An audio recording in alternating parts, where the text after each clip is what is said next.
Comenzamos hoy nuestro estudio en el libro de los Jueces. Este libro proviene del período de la monarquía, a juzgar por la frase que aparece 4 veces: en aquellos días no había rey en Israel, que encontramos en varios pasajes.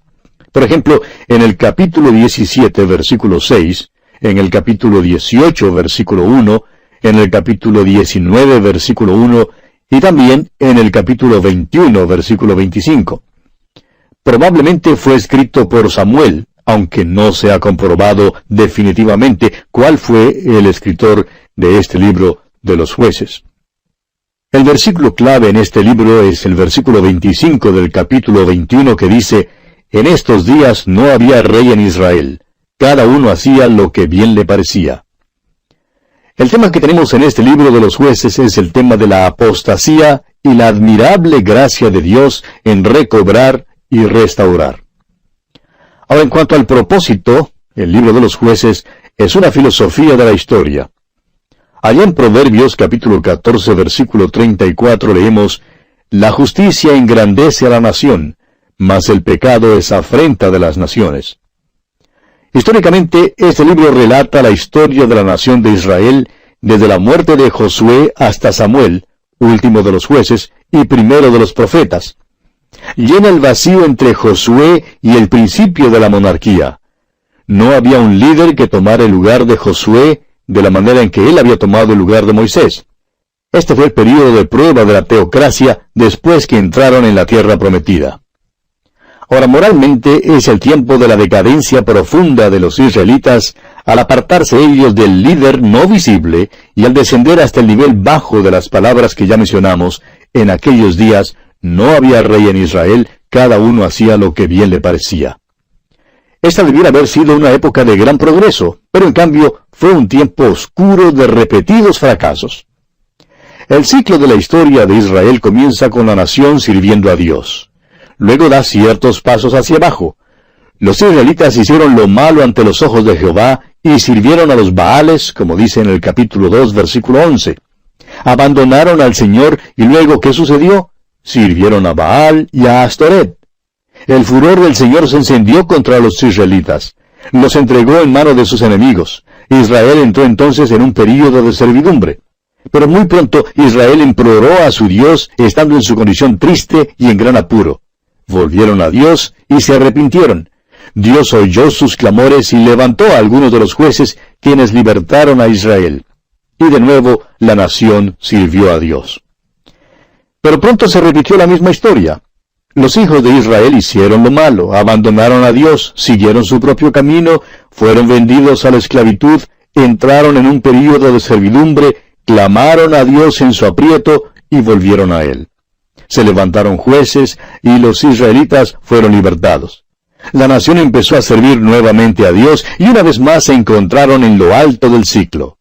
Pero ¿qué le parece? Allí va rodando el ciclo e Israel peca de nuevo. Amigo oyente, el ciclo de la historia simplemente da vuelta tras vuelta. Se puede seguir aquel ciclo por toda la Biblia y aún rueda hoy en día. La antigua perogrullada que declara que la historia se repite es muy cierta. El libro de Isaías principia con Dios dando esta filosofía de la historia.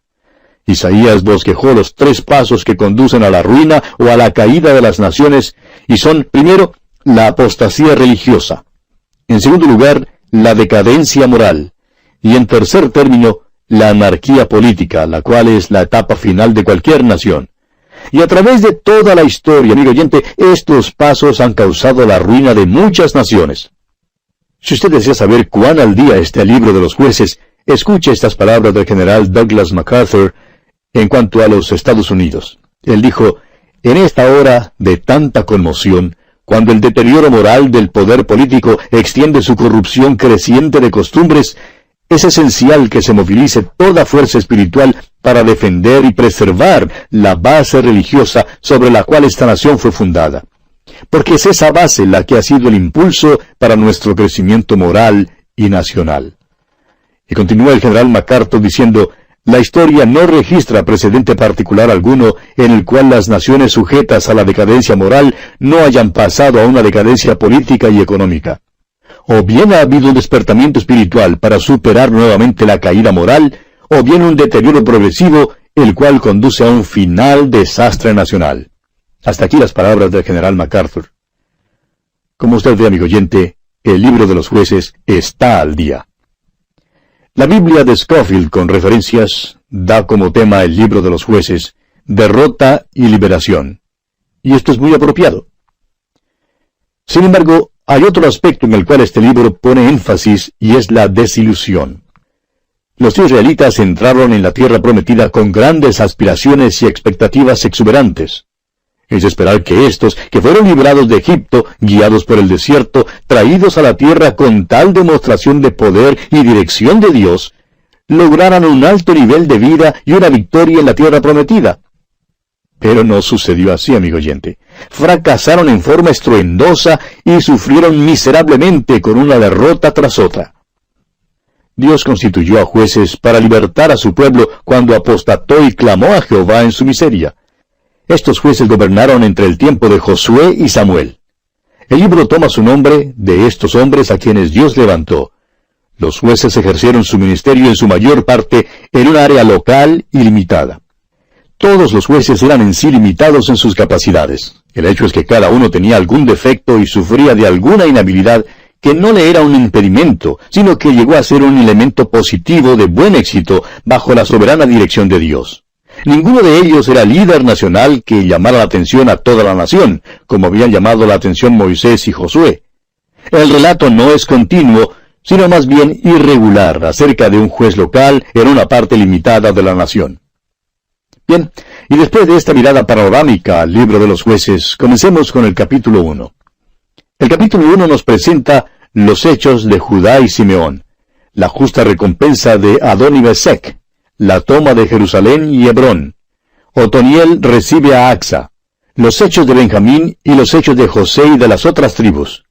Los capítulos 1 y 2 de este libro de los jueces nos dan una introducción a la época de los jueces.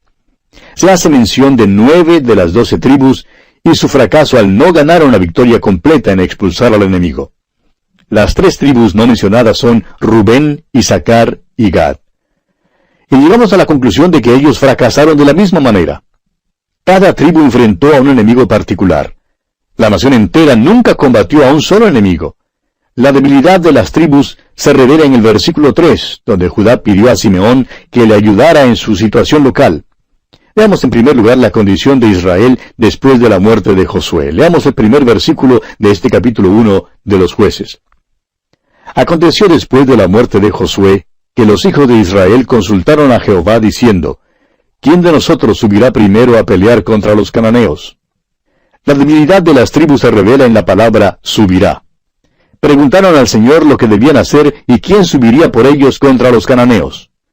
Los cananeos estaban bien atrincherados en la tierra debido a que los israelitas no los habían expulsado. Constituyeron un pesar y un dolor para Israel durante los reinos de Saúl y David. Ahora el versículo 2 dice, y Jehová respondió, Judá subirá, he aquí que yo he entregado la tierra en sus manos. Los cananeos, en su mayor parte, estaban en la tierra que había sido adjudicada a Judá y a su hermano inseparable, Simeón. Ahora el versículo 3 dice, y Judá dijo a Simeón su hermano, sube conmigo al territorio que se me ha adjudicado, y peleemos contra el cananeo, y yo también iré contigo al tuyo. Y Simeón fue con él. Ahora, a primera vista, esto parece ser un buen indicio de colaboración entre Judá y Simeón, y lo fue. Pero también fue un indicio de debilidad en la tribu de Judá pedir ayuda a otra tribu para expulsar a los cananeos de su porción particular de tierra. Debían haberlo hecho ellos mismos. Ahora, como resultado, los cananeos nunca fueron completamente expulsados de aquella tierra. Leamos ahora el versículo 4. Y subió Judá, y Jehová entregó en sus manos al cananeo y al fereceo, e hirieron de ellos en Bezek a 10,000 hombres. Y los versículos 5 al 7 nos hablan de la derrota del cananeo y el fereceo, y la captura de Adoni-Bezek, y cómo Adoni-Bezek reconoció que como él había hecho a 70 reyes, así le había pagado Dios a él. Ahora el versículo 8 dice, y combatieron los hijos de Judá a Jerusalén y la tomaron, y pasaron a sus habitantes a filo de espada, y pusieron fuego a la ciudad. Uno creería que después de este primer paso de victoria, Los hombres de Judá tendrían la confianza de que Dios les entregaría su herencia a ellos. Pero notemos lo que dicen aquí los versículos 9 al 13 de este capítulo 1 de los Jueces. Después los hijos de Judá descendieron para pelear contra el cananeo que habitaba en las montañas, en el Negev y en los llanos. Y marchó Judá contra el cananeo que habitaba en Hebrón, la cual se llamaba antes Kiriat Arba, e hirieron a Sesai, a Aimán y a Talmai. De allí fue a los que habitaban en Debir, que antes se llamaba Kiriat Sefer. Y dijo Caleb, el que atacare a Kiriat Sefer y la tomare, yo le daré a Axa, mi hija, por mujer. Y la tomó Otoniel, hijo de Cenaz, hermano menor de Caleb, y él le dio a Axa, su hija, por mujer. Los israelitas primero tomaron la región montañosa. Las colinas al pie de la montaña que quedaban entre la región montañosa y la costa fueron el lugar de guerra continua entre Israel y los cananeos. Cuando los israelitas se establecieron en la tierra prometida, estaban sujetos a la influencia y las tentaciones de la religión cananea. Era una religión degradante y muchas veces a los israelitas se les olvidó su pacto con Dios en el monte Sinaí. Cayeron en la idolatría y en la apostasía y fueron derrotados muchas veces. Ahora Caleb y algunos soldados de la tribu de Judá atacaron la ciudad de Hebrón y tuvieron éxito en tomarla. De Hebrón subieron contra los habitantes de Debir. La ciudad de Debir una vez se llamaba Kiriat Sefer, que significa ciudad del libro. A quien quiera que tomara esta ciudad le fue prometida una recompensa, y en este caso fue Axa, la hija de Caleb. Ahora Otoniel puede ser o el sobrino de Caleb o su hermano menor, pero su matrimonio con Axa le colocó también en la posición de yerno. Sin duda fue escogido como juez debido a su parentesco con Caleb. Y tenemos aquí este asunto del nepotismo, es decir, el poder está en la familia. El nepotismo era muy reinante aún en aquel entonces. Caleb era un hombre prominente y muy conocido. Fue uno de los 2 hombres que salieron de Egipto y entró en la tierra prometida. Usted recordará que junto con Josué sirvió como espía para reconocer la tierra y regresó con un informe favorable. Y era tan conocido como Josué mismo. Otoniel, pues, era el yerno de Caleb. Ahora, si Otoniel hubiera sido algún otro hombre, probablemente nunca habría llegado a ser juez. Y muchos hombres hoy en día tienen puestos de prominencia no por su habilidad o su capacidad, sino debido a cierto parentesco o circunstancia. Napoleón, por ejemplo, se llamó un hombre del destino. Nació durante cierta hora de la historia y dentro de cierto conjunto de circunstancias.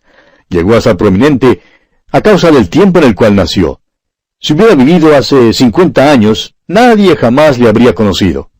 Así sucedió con Otoniel. Consideremos ahora las victorias incompletas de Benjamín y Manasés.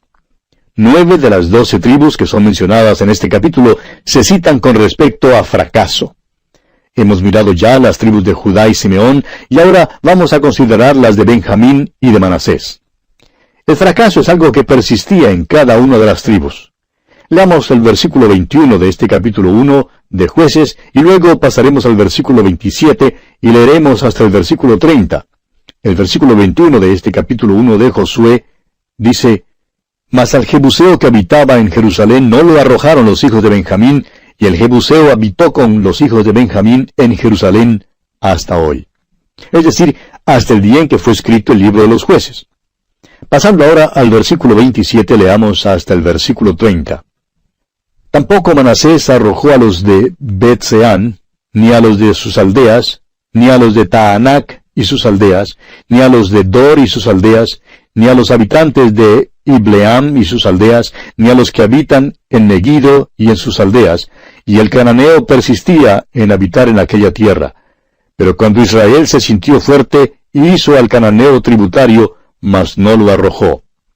Tampoco Efraín arrojó al cananeo que habitaba en Geser, sino que habitó el cananeo en medio de ellos en Geser. Tampoco Zabulón arrojó a los que habitaban en Quitrón, ni a los que habitaban en Naalal, sino que el cananeo habitó en medio de él, y le fue tributario. Este es Israel en la tierra prometida, amigo oyente. Dios les había dado la tierra, pero a ninguna de las tribus le fue posible tomar posesión de su herencia. ¡Qué tragedia!